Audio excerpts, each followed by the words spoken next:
খাবেন কি হয়েছে কও? আজকে তো জীবন শেষ সামনে খেল আছে কিছু কথা তো ভাই ঠিক কইছ, এখন তো আমরা কাম কাজ করি না, বেকার। তো কথাটা কইছ, দি চলো কি একটা ব্যবস্থা করা যায়, করি। ভাই না মার্কেট দিয়ে তো করাই লাগবো, চলো আমরা রাজমিস্ত্রির কাম করি গা। তুমি যে খুদে রাখছো তুমি করবো রাজমিস্ত্রি কাম এর বদলে একটা বুদ্ধি নেই আয়ো হ্যাঁ, এত সুন্দর বুদ্ধি, আগে তো জানি না তোর মাথায় এত সুন্দর বুদ্ধি। চল আজকে বিজনেসটাই করবো আমরা, চলো।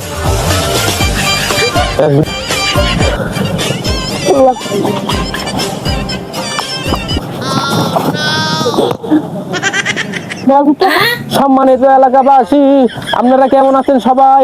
আমরা দুই মা বাবা একটা কাজ না করতে করতে এমন আলসা হয়েছি যে আমাদের সামনের ঈদে আমাদেরকে যে মার্কেট লাগবে সেই মার্কেট করার টাকা পয়সা নাই। আমার কারণ আনে জমিন কইতাছো না বুঝাও কিনা না আনের তো আমি করব হ্যালো